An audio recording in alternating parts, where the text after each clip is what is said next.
नमस्कार, मैं जयकृति योगी आप सभी दर्शकों का आपके मनपसंद अन्नदाता कार्यक्रम में स्वागत करती हूं। सादा जीवन उच्च विचार, यही है भारतीय किसान। सचमुच में भारतीय किसान भारतीयता का सच्चा प्रतिनिधि है। उसमें भारत की आत्मा निवास करती है।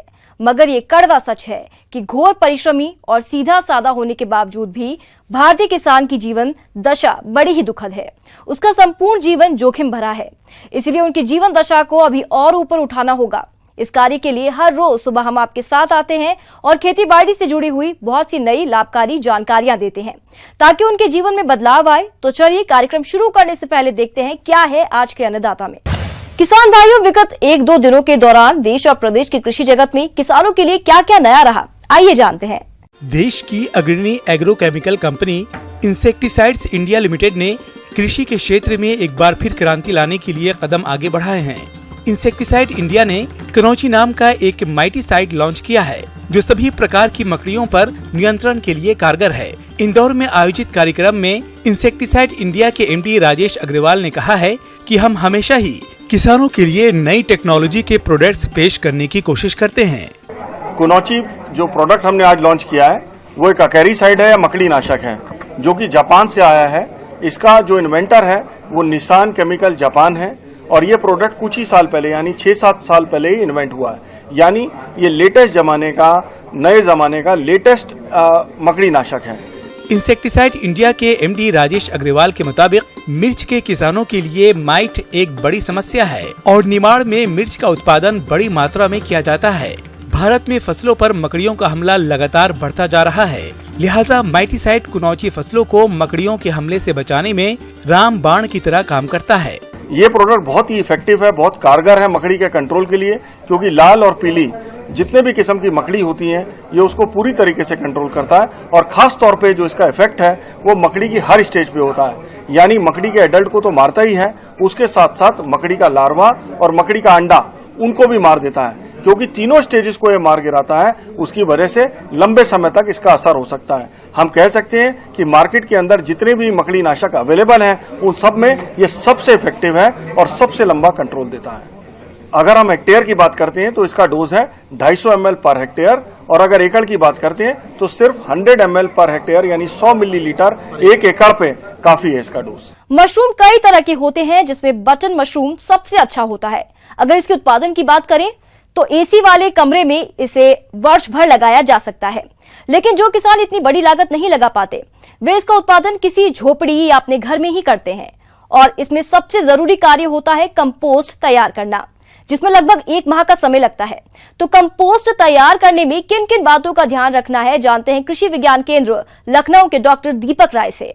अगर हम मशरूम की बात करें तो जाड़े में हम बटन मशरूम की मुख्यतः खेती करते हैं और बटन मशरूम एक ऐसी फसल हम मान सकते हैं कि जिससे किसान कम समय में अधिक आय का अर्जन कर सकता है और उसको हम खेती के साथ जोड़ कर सकते हैं। बटन मशरूम उत्पादन के लिए सबसे अच्छा समय अक्टूबर से अप्रैल का होता है, जिसे किसी झोपड़ी या घर में किसान उगाते हैं। सफलता से बटन मशरूम उत्पादन करने के लिए कई तकनीकी बातें महत्वपूर्ण होती है, जिसमें कंपोस्टिंग सबसे महत्वपूर्ण है। कंपोस्ट तैयार करने में लगभग 28 दिन का लंबा समय लगता है, जिसे तैयार करने में बहुत ही सावधानियां रखनी होती हैं। अब इस समय पे हम कंपोस्टिंग का काम शुरू करेंगे और बटन मशरूम के कंपोस्ट बनाने का। तो कंपोस्ट बनाने में जो बेस मटेरियल होता है भूसा होता है, तो किसान भाई भूसे का क्रय कर लें और अपनी आवश्यकता क्षमता के अनुसार उसको फार्मेलिन से ट्रीट करके जगह का और भूसे को 1 कुंटल 2 कुंटल 10 कुंटल जितने में करना चाहते हैं कम से कम 2 कुंटल करें, जिससे हम व्यावसायिक स्तर पर पहुंच सकते हैं और उसको गिराएं। फिर उसको भिगाने का काम शुरू करेंगे। इसके अलावा जो उसमें लगने वाली दवाइयां हैं, ज़रूरतें हैं, उनको पूरा करें। जैसे जिप्सम की ज़रूरत पड़ती है उसको ले लें, कैल्शियम कार्बोनेट चूना उसकी ज़रूरत पड़ती है, कुछ रासायनिक दवाइयाँ हैं जैसे हम फ्यूराडान की बात करें उसका उपयोग करना पड़ता है। ये जितनी उसकी रिक्वायरमेंट है, इनपुट्स हैं, उनको ले लें। तो भूसा हम जो लेंगे उसको हम पहले भिगाते हैं। भिगाने के पश्चात हम 24 घंटे के लिए छोड़ देते हैं, जिससे पानी उसका जो अतिरिक्त पानी हो निकल जाए। सफाई होनी चाहिए और जैसा हमने बताया 1 दिन पहले फार्मेलिन से ट्रीट कर लीजिए, तब भूसे को गिराइए फिर भूसे को आप भिगाइए, मिक्स कीजिए, फिर उसको हीप बना करके ढेर करके छोड़ दीजिए।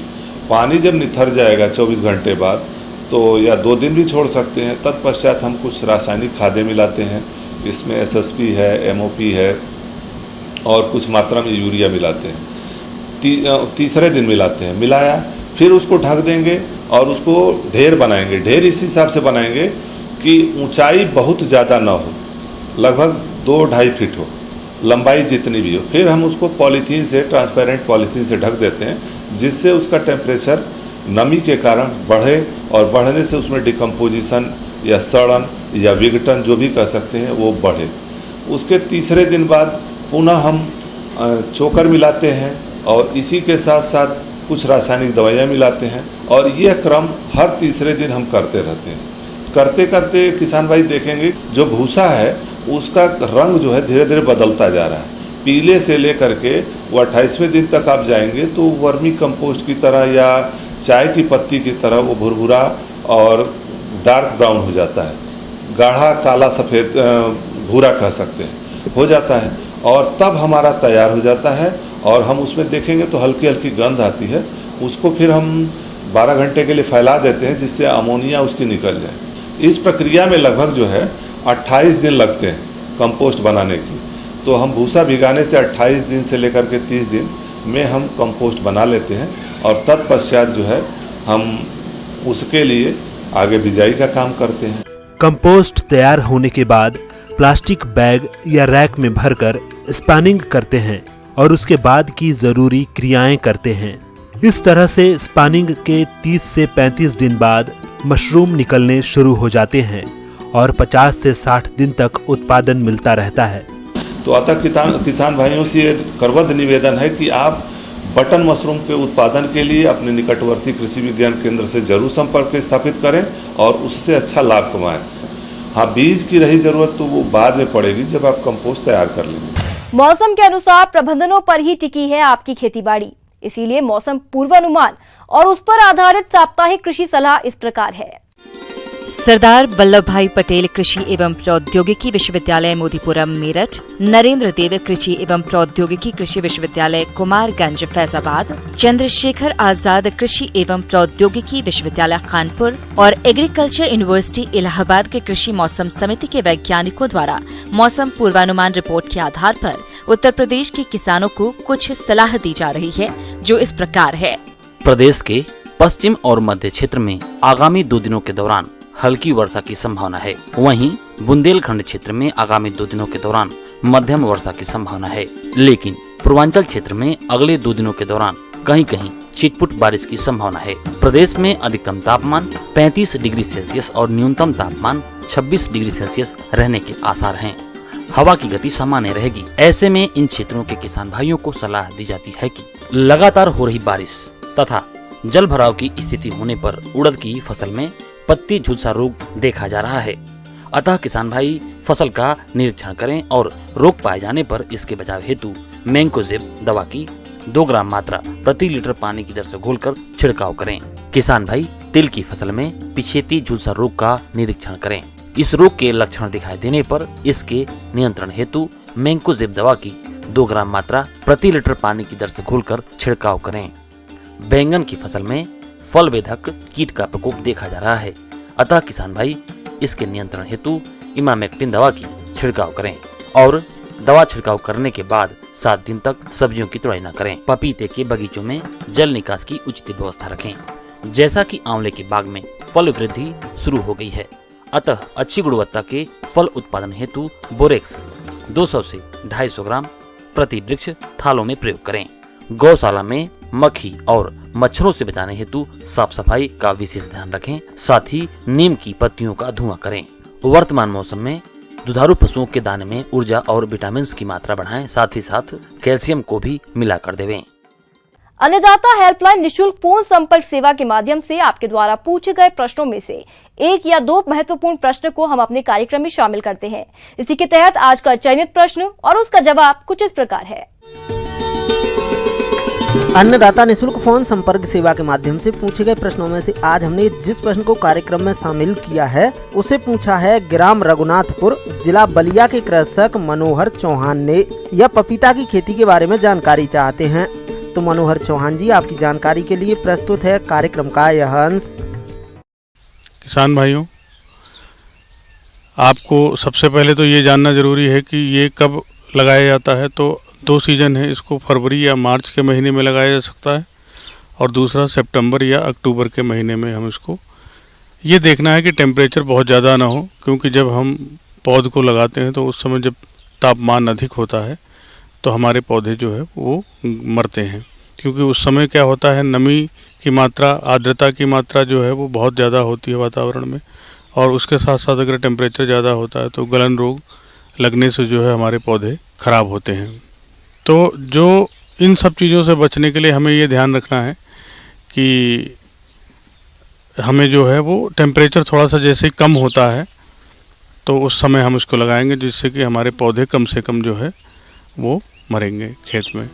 किसान भाइयों, अब बात करते हैं पपीते की बागवानी हेतु उन्नत प्रजातियों की। तो आप इसकी सफल बागवानी के लिए रेड लेडी, कुर्क हनी ड्यूस, पूसा नन्हा, ताइवान 786 प्रजातियों का चयन करें, जिनकी सही तरीके से बागवानी कर आपको आगे चलकर अच्छी फलत की प्राप्ति होगी। किसान भाइयों, इसमें आपको ध्यान ये रखना है कि रोपाई के समय फावड़े से जो है वो गड्ढा 6 इंच उठी हुई बेड पर जो है आपको 2 गुणा 2 मीटर की दूरी पे इसकी रोपाई करनी है। तो करना क्या है कि फावड़े से आप 2-3 फावड़े जो है मिट्टी वहाँ की निकालेंगे और उसमें जो है तकरीबन 50 ग्राम जो है DAP और 25 ग्राम पोटास, इसके साथ साथ अगर नीम की खली उपलब्ध है, यदि नहीं उपलब्ध है तो कोई भी कीटनाशक ऐसा जो रीजेंट जैसे या इस तरह के बहुत सारे कीटनाशक आते हैं जिनको आप प्रयोग कर सकते हैं, जो कि मिट्टी से कोई अगर कीट उनको नुकसान पहुंचाने की कोशिश करेगा पौधों को, तो उनके लिए आपको डालना है। इसके लिए आवश्यक ये है कि ड्रिप सिंचाई यदि आपको उपलब्ध है आपके खेत में तो पपीते की खेती करना बहुत ही लाभदायक साबित हो सकता है। तो ड्रिप इरिगेशन यदि लगा हुआ है आपके खेत में तो आप ड्रिप इरिगेशन एक दिन पहले, यानी कि जैसे कि आपको 15 अक्टूबर को लगाना है तो 14 अक्टूबर की शाम को आपको 4 बजे या 3 बजे के आसपास जो है आप इसको ड्रिप इरिगेशन को आधे घंटे 1 घंटे के लिए चला दें, जिससे कि वहाँ नमी उपलब्ध हो जाए जहाँ पर आपको पौधे लगाने हैं उस बेड पे। अगले दिन आप 4 बजे पपीता लगाने जाएंगे तो उस समय क्या होगा, एक तो टेम्परेचर अच्छा होगा, मिट्टी का भी टेम्परेचर अच्छा होगा, तो इससे लाभ आपको ये होगा कि आपके पौधे कम से कम जो है वो मृत होंगे। 1 एकड़ में यदि हम बात करें कि लगाने की तो 2 गुणा 2 मीटर की दूरी पे यदि लगाते हैं तो 1000 पौधे, अगर हम मोटा मोटी मान लें कि 1000 जो है पौधे आपके आते हैं 1 एकड़ में।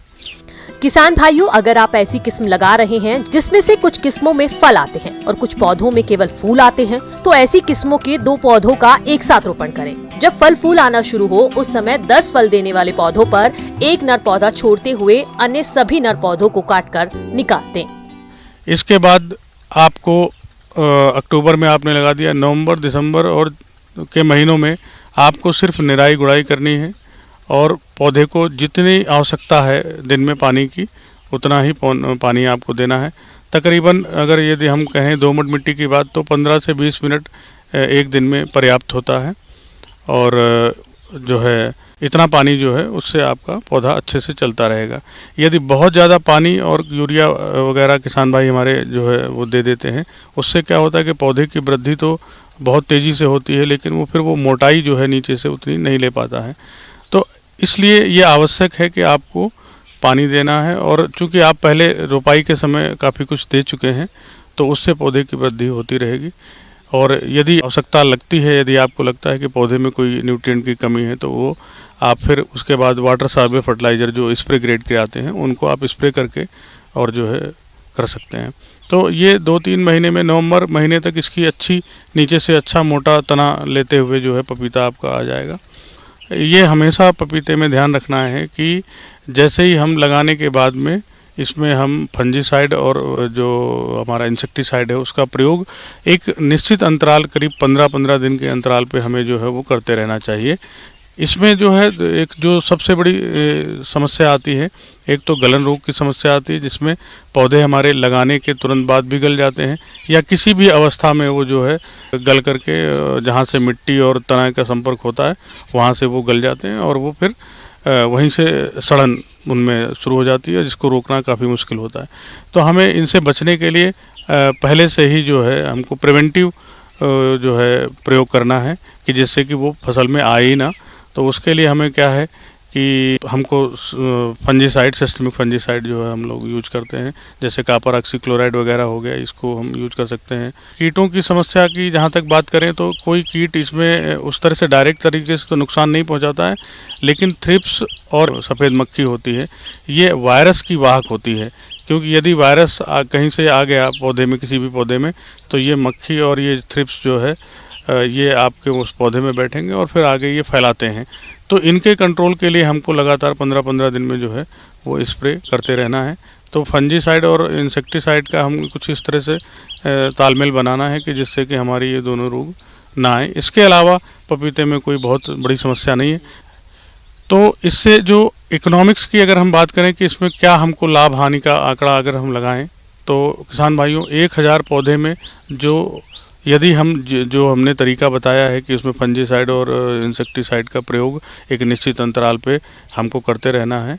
अगर यदि आप सभी चीज़ें सही से करते हैं, ड्रिप इरिगेशन के ऊपर आप पपीता लगाते हैं, तो निश्चित मानिए कि एक पौधे से 60 से 70 किलो जो है पपीता आपको इसमें से प्राप्त होगा।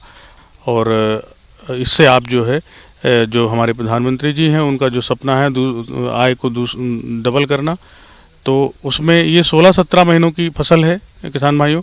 तो इसमें ये देखने की ज़रूरत ज़रूर है कि ये तकरीबन पूरा 2 साल का आंकड़ा हो गया, तो जिसमें आप 5 लाख रुपए, तो यानी सालाना आपको 2.5 से 3 लाख रुपए जो है वो प्राप्त होंगे। आइए अब एक नजर डालते हैं राज्य की कुछ चुनी हुई मंडियों के प्रमुख फसलों के बाजार भाव पर।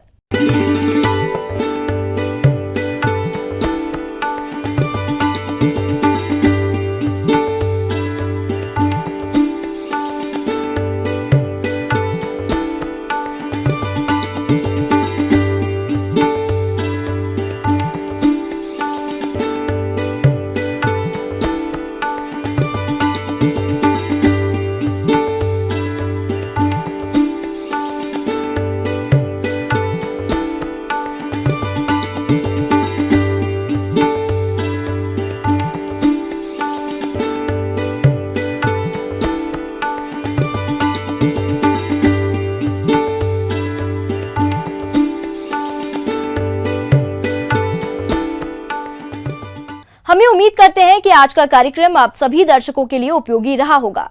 किसान भाइयों, अन्नदाता आपकी सेवा के लिए संकल्परत है। कृषि संबंधित समस्या एवं सुझावों के लिए आप हमें इस पते पर संपर्क कर सकते हैं। प्रोड्यूसर अन्नदाता news 18 Uttar Pradesh Uttarakhand, Ramoji film city, Hyderabad 501512। साथ ही आप हमें ईमेल भी कर सकते हैं। हमारा ईमेल है p18annadata@nw18.com। इसके अतिरिक्त आप हमें निःशुल्क हेल्पलाइन नंबर 1800-419-2155 पर सोमवार से शनिवार सुबह 10 से शाम 4 बजे के बीच संपर्क कर सकते हैं। अब आइए देखते हैं कल दिखाए जाने वाले कार्यक्रम की मुख्य झलकियां। पशुओं के आहार में जरूरी है बरसीम, जाने इसकी खेती की तकनीक।